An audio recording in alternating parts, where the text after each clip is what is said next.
Bonjour à tous. Nous continuons notre série sur la crise que traverse notre Église. Après ma dernière vidéo sur les faux bergers, j'ai reçu des messages. Certains disent, c'est vrai, il a mal agi, mais la Bible dit qu'il faut pardonner. Ou encore, qui sommes-nous pour juger?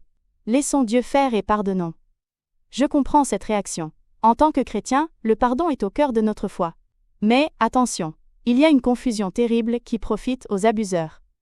Trop souvent, dans nos églises, on utilise le mot pardon comme une arme pour nous faire taire.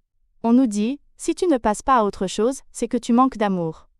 Aujourd'hui, je veux vous dire une vérité qui va vous libérer. Le pardon n'est pas synonyme de restauration. On peut pardonner à un homme, tout en lui retirant ses responsabilités. Laissez-moi vous donner une image simple, pour que tout soit clair.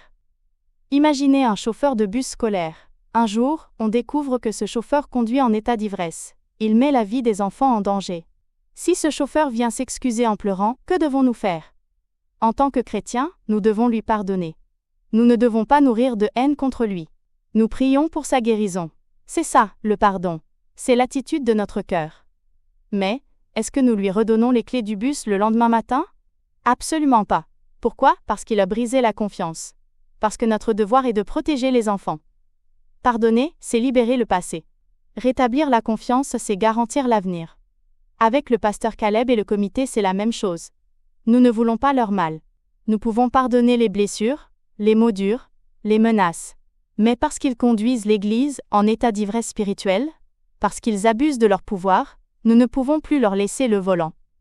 La Bible est très claire là-dessus. Regardez Zachée. Quand Zachée qui volait le peuple a rencontré Jésus, il n'a pas juste dit pardon. Il a dit, je rends le quadruple de ce que j'ai pris. Luc 19, verset 8. Il y a eu réparation. Le pardon est un cadeau gratuit, la grâce, mais la confiance est un compte en banque, qui se remplit par des actes, la preuve. Un leader spirituel qui écrase ceux qui lui sont confiés et qui ensuite s'attend à recevoir le pardon sans changer de comportement, sans démissionner de ses abus, ne se repent pas. Il manipule. Jean-Baptiste disait aux religieux de son époque, produisez donc du fruit digne de la repentance. Matthieu 3, verset 8. Le fruit, ce n'est pas de forcer le silence des victimes, le fruit, c'est d'accepter les conséquences de ses actes. Alors soyons clairs sur notre position.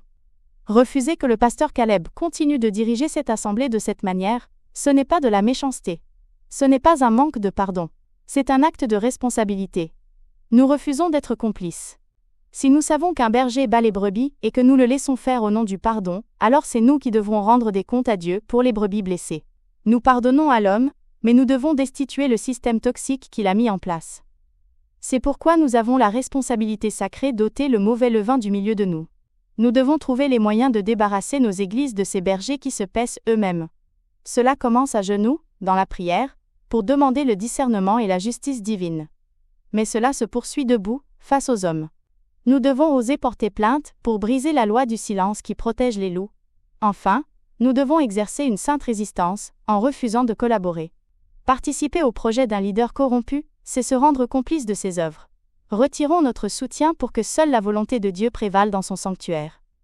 Ceci dit, ne laissez personne utiliser votre foi contre vous. Vous avez le droit de demander des comptes. Vous avez le droit de protéger votre Église. Mais cela nous amène à une question encore plus douloureuse.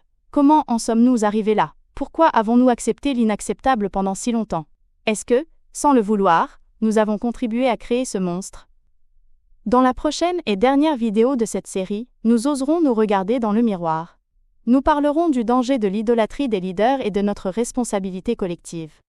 Préparez vos cœurs, car la reconstruction commence par nous. À très bientôt.